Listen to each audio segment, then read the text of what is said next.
नमस्कार आणि स्वागत आहे. आज आपण पाहणार आहोत 29 जानेवारी 2026चा दी इकॉनॉमिक टाइम्स. या अंकात वरवर पाहिलं तर खूप वेगवेगळ्या बातम्या दिसत आहेत.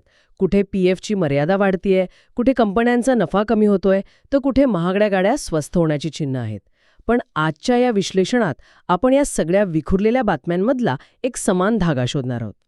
आपण हे समजून घेऊया की धोरणात्मक निर्णय आणि कंपन्यांचे आकडे आपल्या नोकरीवर, पगारावर आणि अगदी आपल्या खरेदीवर कसा परिणाम करतात. चला तर याचा अर्थ सोपा करूया. सुरुवात करूया त्या बातमीने जिचा संबंध आपल्यापैकी कोट्यवधी नोकरदार लोकांशी आहे.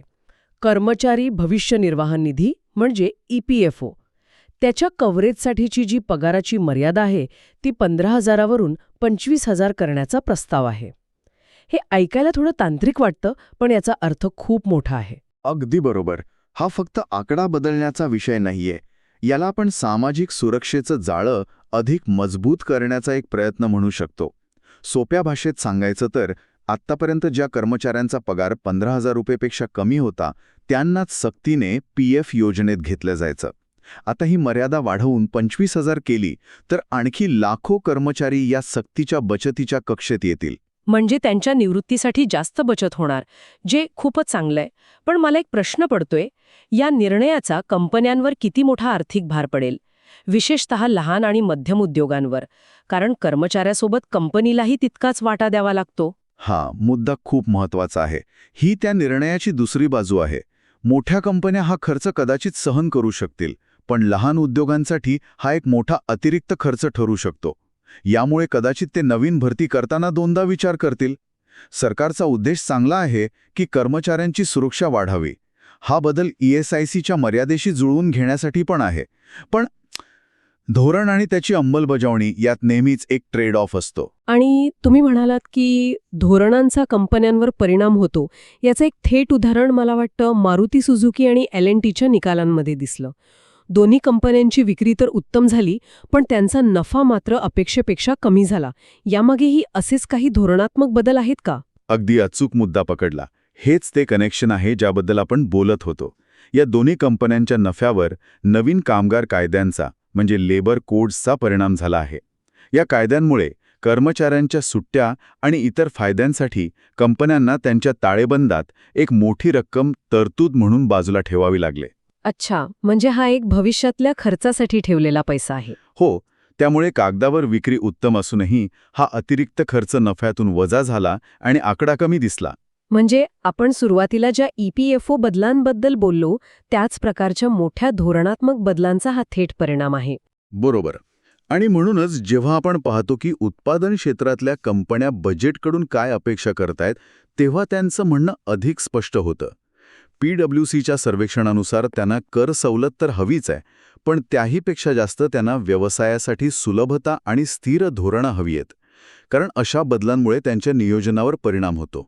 एकीकडे कंपन्या सवलती मागत आहेत, तर दुसरीकडे सरकारचे आंतरराष्ट्रीय करार आपल्या खिशावर परिणाम करणार आहेत. मला ही भारत EFTA व्यापार करारामुळे महागड्या गाड्या स्वस्त होण्याची बातमी खूपच इंटरेस्टिंग वाटली. हे कसं शक्य आहे? हे एक उत्तम उदाहरण आहे की जागतिक व्यापार आपल्या आयुष्यावर कसा परिणाम करतो. EFTA म्हणजे युरोपियन फ्री ट्रेड असोसिएशन, ज्यात स्वित्झर्लंडसारखे देश आहेत. या देशांसोबत भारताने करार केला तर तिथून येणाऱ्या वस्तूंवरचं सीमा शुल्क म्हणजे कस्टम ड्युटी कमी होईल.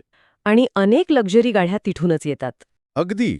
अनेक गाड्या आणि त्यांचे सुटे भाग या देशांमधून येतात. जर आयात कर 30-40% जरी कमी झाला तर त्या गाड्यांची किंमत थेट काही लाखांनी कमी होऊ शकते. म्हणजे दिल्लीत सही झालेला एक करार मुंबईतल्या शोरूममधल्या गाडीची किंमत ठरवू शकतो. हे खरंच खूप रंजक आहे. पण आपण पुन्हा कंपन्यांच्या कामगिरीकडे येऊया. मारुतीला लेबर कोडचा फटका बसला, पण त्याच ऑटो सेक्टरमध्ये TVSने मात्र कमाल केलीये. त्यांच्या नफ्यात जवळपास 49% वाढ झाली. हो ना. एकाच क्षेत्रातल्या दोन कंपन्यांच्या कामगिरीत एवढा फरक कसा? यावरून हेच दिसतं की प्रत्येक उपक्षेत्राची म्हणजे सबसेक्टरची गणितं वेगळी असतात. मारुती प्रामुख्याने चारचाकी गाड्या बनवते, तर TVS दुचाकी वाहनांच्या बाजारात आहे. गेल्या काही काळात विशेषतः ग्रामीण आणि निमशहरी भागांमध्ये दुचाकींना प्रचंड मागणी आली आहे. TVSच्या विक्रीत तब्बल 31% वाढ झाली. अच्छा, म्हणजे मागणीतच खूप फरक आहे. हो, त्यांनी उत्पादन खर्च नियंत्रणात ठेवला आणि वाढलेल्या मागणीचा पुरेपूर फायदा घेतला. त्यामुळे एकाच वेळी मारुतीचा नफा दबावाखाली असताना टीव्हीएस मात्र सुसाट वेगानं पुढे गेली. म्हणजे बाजारपेठेत संधी आहे, पण ती योग्य ठिकाणी शोधावी लागते. आणि याच संधी शोधायला मोठं भांडवल बाजारात येतंय असं दिसतंय. रिलायन्स, वोडाफोन आयडिया आणि HDFC कॅपिटलच्या मोठ्या गुंतवणुकीच्या बातम्या आहेत. हो, आणि या प्रत्येक गुंतवणुकीमागे एक विशिष्ट रणनीती आहे. रिलायन्स आणि कॅप्री ग्लोबल मिळून मुंबईतलं 7 हिल्स रुग्णालय विकत घेत आहेत. हे आरोग्यसेवा क्षेत्राचं वाढतं महत्त्व दाखवतंय. बरोबर. कोरोनानंतर या क्षेत्रात मोठी संधी आहे. नक्कीच. आणि मोठे कॉर्पोरेट खेळाडू त्यात उतरत आहेत. आणि वोडाफोन आयडियाची 15,000 कोटींची गुंतवणूक. ती कंपनी तर मोठ्या संकटात होती. हो, आणि म्हणूनच ही गुंतवणूक त्यांच्यासाठी करा किंवा मरा अशी परिस्थिती आहे. ही रक्कम ते प्रामुख्याने 5G नेटवर्क उभारण्यासाठी वापरणार आहेत. कारण 5G शिवाय ते स्पर्धेत टिकूच शकणार नाहीत. अगदी. ही त्यांच्या पुनरागमनाचा एक धाडसी प्रयत्न आहे. आणि तिसरी गुंतवणूक आहे HDFC कॅपिटलची, जी भाड्याच्या घरांसाठी म्हणजेच रेंटल हाऊसिंगसाठी 1,000 कोटी गुंतवत आहे. भाड्याची घरं हा तसा पारंपरिक गुंतवणुकीचा मार्ग नाहीये. नाही, पण आता तरुण पिढी घर विकत घेण्यापेक्षा भाड्याने राहायला जास्त पसंती देतेय, विशेषतः मोठ्या शहरांमध्ये. त्यामुळे व्यावसायिक पद्धतीने चालवल्या जाणाऱ्या भाड्याच्या घरांची एक मोठी बाजारपेठ तयार होतीये. HDFCने हा ट्रेंड ओळखला आहे. म्हणजे भांडवल आता भविष्यातल्या प्रवाहांचा वेध घेण्यासाठी वापरलं जातंय. बरोबर. कंपन्या भविष्यात गुंतवणूक करत आहेत, पण काही कंपन्या आजच भविष्यातल्या जोखमीपासून स्वतःला वाचवत आहेत. मला ही FMCG कंपन्यांची गोष्ट खूप हुशारीची वाटली. त्या सुगीच्या हंगामात मोठ्या प्रमाणात शेतमाल खरेदी करून ठेवत आहेत. हो, ही एक उत्कृष्ट कॉर्पोरेट रणनीती आहे. यालाच आर्थिक भाषेत हेजिंग म्हणतात. हेजिंग म्हणजे नेमकं काय? सोप्या भाषेत सांगू शकाल का? नक्कीच. समजा एक बिस्किट बनवणारी कंपनी आहे, जिला गहू लागतो. सुगीच्या हंगामात जेव्हा बाजारात भरपूर नवीन गहू येतो, तेव्हा त्याची किंमत कमी असते. समजा 10 रुपये किलो. कंपनीला माहिती आहे की 6 महिन्यांनी याच गव्हाची किंमत 15 रुपये किलो होऊ शकते. मग ती कंपनी हुशारीने आजच 10 रुपये किलोच्या भावाने तिला वर्षभर पुरेल एवढा गहू विकत घेऊन गोदामात साठवते. अच्छा, म्हणजे भविष्यात होणाऱ्या भाववाढीचा धोका ती आजच टाळते. अगदी बरोबर. यालाच हेजिंग म्हणतात. कच्च्या मालाच्या किमतीतील अनिश्चिततेपासून स्वतःचा बचाव करणे. वा, भविष्यातील जोखमीचा अंदाज घेऊन आजच योग्य पाऊल उचलणं.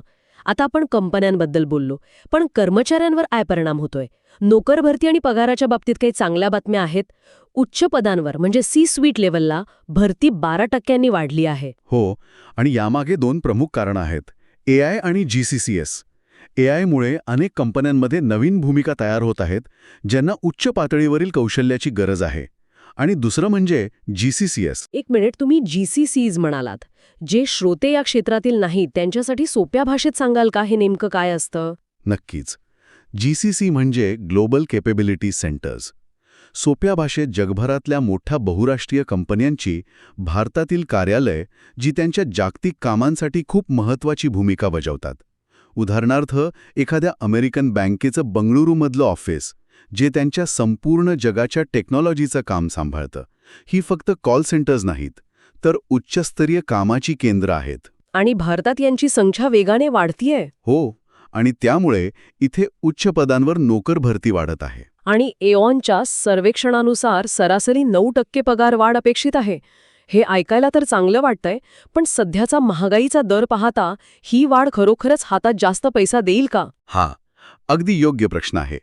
9% ही हेडलाईन वाढ आहे. जर महागाईचा दर 5-6% असेल, तर तुमच्या हातात उरणारी खरी वाढ फक्त 3-4%च असेल. तरीही ही वाढ अर्थव्यवस्थेतील सकारात्मक दृष्टिकोन दर्शवते. पण ही वाढ सर्व क्षेत्रांमध्ये समान नाहीये. तेल आणि वायू क्षेत्रात सर्वाधिक म्हणजे 10.5% वाढ अपेक्षित आहे. अच्छा, म्हणजे आपल्या कामाची दुनिया बदलत आहे, तसंच आपण वस्तू कशा खरेदी करतो हेही बदलतंय. एका बातमीनुसार आता ब्रँड्स मोठ्या सेलिब्रिटींना ऐवजी सोशल मीडिया इन्फ्लुएन्सर्सना जास्त महत्त्व देत आहेत. हे का घडतंय? यामागे ग्राहकांच्या मानसिकतेत झालेला मोठा बदल आहे. आजच्या पिढीला सेलिब्रिटींच्या जाहिराती खूप व्यावसायिक आणि बनावट वाटतात. याउलट एखादा इन्फ्लुएन्सर जेव्हा एखाद्या उत्पादनाबद्दल बोलतो, तेव्हा तो अधिक अस्सल आणि विश्वासार्ह वाटतो. जणू काही आपला मित्रच सल्ला देतोय. हो, ते जास्त रिलेटेबल वाटतात. अगदी. शिवाय कंपन्यांसाठी हे आर्थिकदृष्ट्या फायदेशीर आहे. एका मोठ्या सेलिब्रिटीला करोडो रुपये देण्याऐवजी ते कमी बजेटमध्ये अनेक लहान इन्फ्लुएन्सरसोबत काम करून अधिक लोकांपर्यंत पोहोचू शकतात. आणि या सगळ्या गंभीर आर्थिक चर्चांमध्ये काही वेगळ्या बातम्याही आहेत. मला ती 200 वर्षांपूर्वी हरवलेले एक चित्र सापडल्याची गोष्ट खूप आवडली. हो, हे एक छान स्मरण आहे की अर्थकारण आणि व्यवसायाच्या वृत्तपत्रातही कला आणि इतिहासाला जागा असते. अशा बातम्या त्या अंकाचा कोरडेपणा कमी करतात. आणि दुसरीकडे स्टारबक्सच्या सीईओंच्या प्रायव्हेट जेटच्या खर्चावरची मर्यादा हटवलीय. याला म्हणतात कॉर्पोरेट जग. हो, अर्थात त्यांनी सुरक्षेचं कारण दिलं आहे. पण अशा बातम्यांमुळे कार्यकारी अधिकाऱ्यांचे अवाढव्य पगार आणि कॉर्पोरेट गव्हर्नन्स यावरची चर्चा नेहमी सुरू राहते. खरंय, एका बाजूला आपण कर्मचाऱ्यांच्या पीएफ बद्दल बोलतो आणि दुसरीकडे सीईओंच्या जेट खर्चाबद्दल. हा विरोधाभास नेहमीच मनोरंजक असतो. एक पीएफ संदर्भातला निर्णय थेट गुरुग्राममधल्या मारुतीच्या नफ्यावर परिणाम करतो. आणि युरोपसोबत झालेला करार तुमच्या गाडीच्या किमतीवर. हे सगळं किती एकमेकांशी जोडलेलं आहे. अगदी. आपण पाहिलं की कंपन्या कशा भविष्याची तयारी करत आहेत. हो, एकीकडे 5G आणि आरोग्य सेवेसारख्या क्षेत्रांमध्ये मोठी गुंतवणूक करून, तर दुसरीकडे गहू आणि इतर शेतमाल आजच साठवून ठेवून भविष्यातील जोखमीपासून बचाव करून. या सगळ्या चर्चेतून एक विचार मनात येतो. आपण पाहिले की AI मुळे नोकर भरती बदलतीये, सामाजिक सुरक्षेवर सरकारचा भर वाढतोय आणि कंपन्या सतत भविष्याचा विचार करत आहेत. हे सर्व प्रवाह पाहता उद्याच्या अर्थव्यवस्थेसाठी तयार राहण्याकरता एक व्यक्ती म्हणून आज आपण आपल्या कामात, बचतीत किंवा कौशल्यांमध्ये कोणता एक बदल करायला हवा यावर विचार करायला हरकत नाही. आजचे हे विश्लेषण तुम्हाला आवडलं असेल तर आमच्या YouTube चॅनलला नक्की लाईक आणि सबस्क्राईब करा.